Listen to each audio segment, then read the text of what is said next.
గురుదేవులు చెప్తున్నారంటే సరిగ్గానే ఉంటుందిలే, నీకెలా తెలుసు? ఎవరో కాషాయ వస్త్రాలు ధరించినంత మాత్రాన, లేదా గుండు కొట్టించుకున్నంత మాత్రాన, లేదా సంస్కృతంలో 4 శ్లోకాలు చెప్పినంత మాత్రాన, లేదా తన పేరు పక్కన గురువు, సద్గురువు, ఆచార్య అని తగిలించుకోగానే వెంటనే అమ్మో జై భగవాన్ అని పడిపోతారు. చాలామంది సంస్కృతం వినగానే అలా పడిపోతారు. ఆ సంస్కృతంలో హాస్పిటల్ దారి అటువైపు ఉంది అని చెబుతున్నా సరే అది వినగానే వెంటనే నేల మీద సాష్టాంగ పడిపోతారు. ప్రపంచమంతటా, ముఖ్యంగా భారతీయుల్లో వెంటనే వంగిపోయే ఈ అలవాటు చాలా దారుణమైనది. ఎవరో ఆధ్యాత్మికత పేరుతో ఎగిరే పాములు వస్తాయి అని, ఆ పాముల వల్ల సిద్ధి కలుగుతుంది, జీవితం ధన్యమవుతుంది అని చెబుతుంటే నువ్వు ఆ పాము కథలు వింటున్నావు. నువ్వు చదువుకోని వాడివైతే ఎవరో మూఢనమ్మకాల కథలు చెప్పి నిన్ను వెర్రివాణ్ణి చేస్తుంటే నేను అర్థం చేసుకోగలను. కానీ నువ్వు నిరక్షరాస్యుడివి కాదు కదా. వారు అలా గురువులుగా చలామణి అవుతున్నారంటే దానికి కారణం నువ్వు ఎప్పుడూ ప్రశ్నించకపోవడమే, ఎప్పుడూ అభ్యంతరం చెప్పలేదు, నువ్వు ఎప్పుడూ వారితో వాదించలేదు. టేబుల్ అవతల కూర్చున్న వ్యక్తి నిజంగా జ్ఞాని అని నీకెలా తెలుసు? అతను ఒక మోసగాడు ఎందుకు కాకూడదు? ఎవరినైనా గురువుగా అంగీకరించే ముందు వారితో తర్కించడం చాలా అవసరం. అలా కాకుండా ఆ గురుదేవులకు అసలు విషయమే తెలియదని తర్వాత తెలిస్తే నువ్వు ఒక్క ప్రశ్న వేయగానే వారు తలకిందులైపోతారు. అప్పుడు నీకే సిగ్గు అనిపిస్తుంది. ఛీ, వేళనా నేనిప్పటిదాకా గురువుగా భావించింది అని. వారు గురువులయ్యారంటే కారణం నువ్వు ఎప్పుడూ ప్రశ్నించలేదు, ఎప్పుడూ అభ్యంతరం చెప్పలేదు, వారితో ఎప్పుడూ వాదించలేదు. అది చాలా ముఖ్యం. అలా తర్కించి పోరాడిన తర్వాత అప్పుడు నీలో కలిగే గౌరవం అది నిజమైన గౌరవం.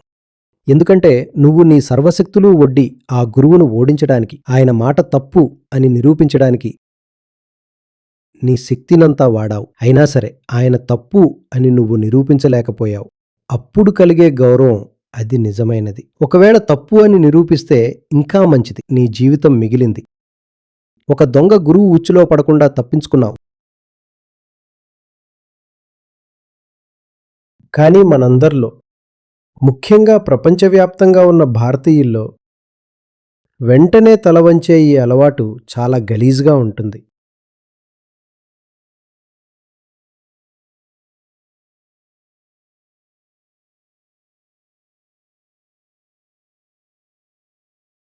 ఎవరో కాషాయ బట్టలు కట్టగానే, లేదా ఎవరో గుండు కొట్టించుకోగానే, లేదా ఎవరో సంస్కృత శ్లోకాలు 4 వల్లించగానే, లేదా ఎవరో పేరు ముందు గురువు, సద్గురువు, ఆచార్య అని తగిలించుకోగానే వెంటనే అమ్మో జై భగవాన్ అంటారు.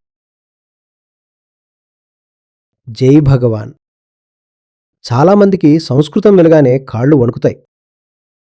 అక్కడ ఏం చెప్తున్నారో కూడా పట్టించుకోరు. ఆ సంస్కృతంలో ఒకవేళ హాస్పిటల్ దారి అటువైపు ఉంది అని చెప్తున్నా అది వినగానే వెంటనే నేల మీద పడిపోతారు. ఎందుకంటే ఆయన సంస్కృతం మాట్లాడారు కదా.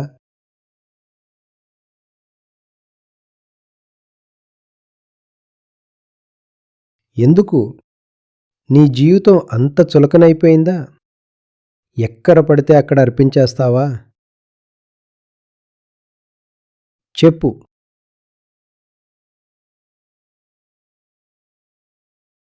నీకు నీ చైతన్యం పట్ల, నీ ప్రజ్ఞ పట్ల, నీ మేధస్సు పట్ల కనీసం గౌరవం లేదా?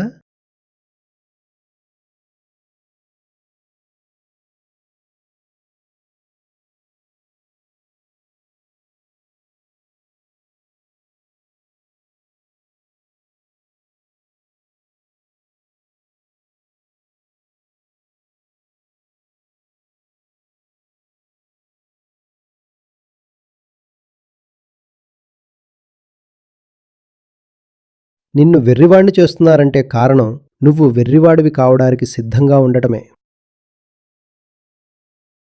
చిన్నపిల్లలకు కథలు చెప్పినట్లు గాలిలో ఎగిరే వాహనం, ఆకాశంలో అడవి ఉంది, ఇక్కడ పెద్దవాళ్లకు కూడా కథలు చెప్తున్నారు, ఆ పెద్దవాళ్లు కూడా వెర్రివాళ్ళవుతున్నారు.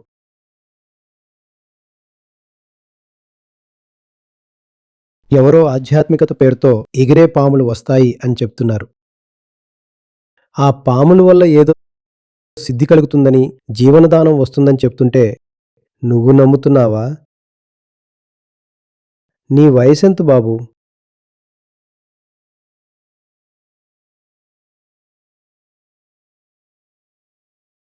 నువ్వు 10th క్లాస్ బోర్డ్ ఎగ్జామ్స్‌లో సైన్స్ పేపర్ రాయడానికి వెళ్ళినప్పుడు, అప్పుడు గుర్తుందా? సైన్స్ విషయంలో నువ్వు ఎంత సీరియస్‌గా ఉన్నావో. ప్రతి చిన్న విషయాన్ని అర్థం చేసుకోవాలనుకున్నావు.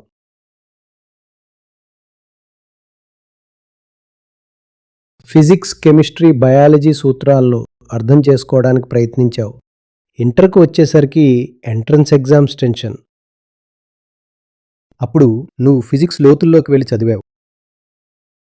నువ్వనుకున్నావు, జీవితంలో ఇది చాలా ముఖ్యం. ప్రపంచం ఎలా పనిచేస్తుందో నేను అర్థం చేసుకోవాలి అని. నువ్వు ఫండమెంటల్ ఫోర్సెస్ గురించి తెలుసుకోవాలనుకున్నావు. గ్రావిటేషన్‌ని అర్థం చేసుకున్నావు. న్యూక్లియర్ ఫోర్సెస్‌ని అర్థం చేసుకున్నావు. ఒకవేళ నువ్వు ఇంజినీరింగ్ చేసి ఉంటే, లేదా సైన్స్ చదువుతూ ఉంటే, నువ్వు క్వాంటమ్ ఫిజిక్స్‌ని కూడా అర్థం చేసుకున్నావు.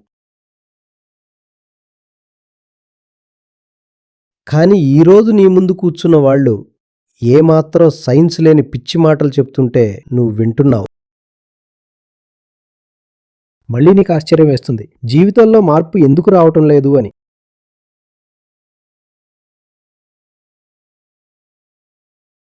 మళ్ళీ ఆశ్చర్యపోతావు. నాకు ఏ సమాధానం కూడా సరిపోవటం లేదేంటి అని.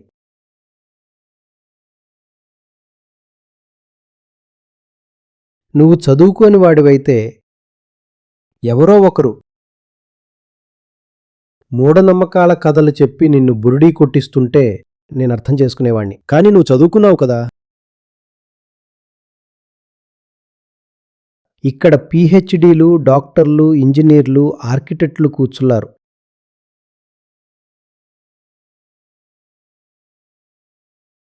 అయినా సరే ఏవేవో పిచ్చి మాటలు నడుస్తున్నాయి.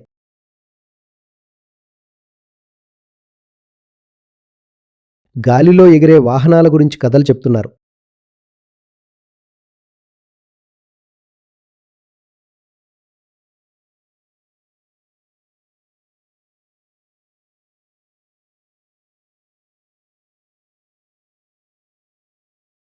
జిజ్ఞాస పెంచుకో. ప్రశ్నలడుగు.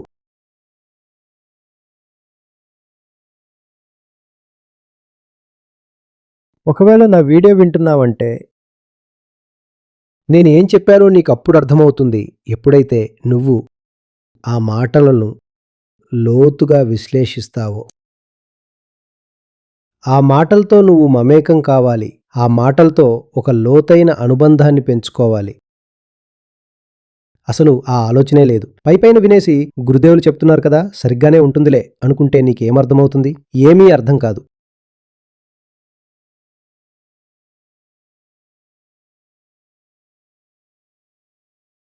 నువ్వు ఎప్పుడైతే ప్రశ్నించవో అప్పుడు నువ్వు గురుదేవులకు కూడా అన్యాయం చేస్తున్నట్టే. సగం మంది గురువులను పాడు చేసేది ఆ అంధభక్తులే. ఎందుకంటే గురువులకు అర్థమైపోతుంది, ఇక మమ్మల్ని ఎవరూ ప్రశ్నించరు అని. అప్పుడు వారు ఏదైనా మాట్లాడతారు. ఏదైనా. ఎందుకంటే ఎవరూ నిలదీయరు. ఎవరికీ జవాబు చెప్పాల్సిన అవసరం లేదు. ఏదైనా వాగుతారు.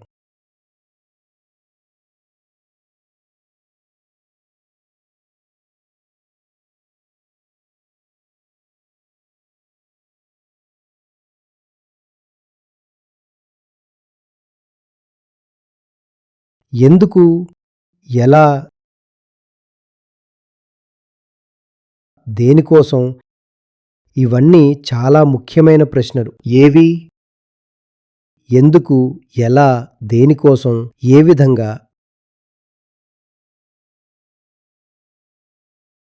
వీటిని అడగండి.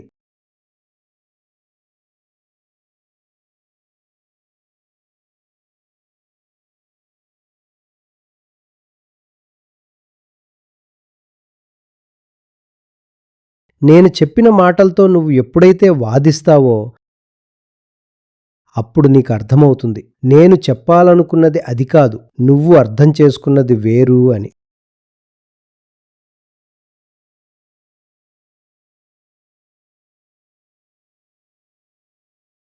అసలు నేను చెప్పేదంతా పచ్చి అబద్ధం అని నీకు అనిపిస్తుందేమో.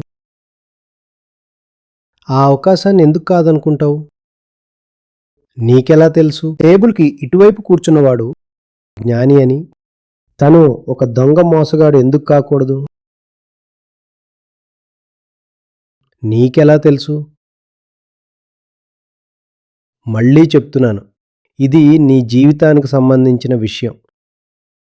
పరీక్షించడం చాలా ముఖ్యం కదా. నువ్వు బట్టలు కొనేటప్పుడే ముందర వాటిని చెక్ చేసి తీసుకుంటావు. మరి ఇక్కడ జీవిత పరమార్థాన్ని నేర్చుకుంటున్నావు, నువ్వు పరీక్షించవా? నీళ్లు తాగేటప్పుడే ముందర చూస్తావు, మురికిగా ఉన్నాయా, ఎక్కడి నుండి వస్తున్నాయి అని. మందులు వాడేటప్పుడు ఇంకా జాగ్రత్తగా ఉంటావు. మరి జీవిత జ్ఞానం ఇచ్చేవాడిని పరీక్షించకుండా అలా ఎలా నమ్మేస్తావు? ఏమాత్రం జాగ్రత్త లేదా?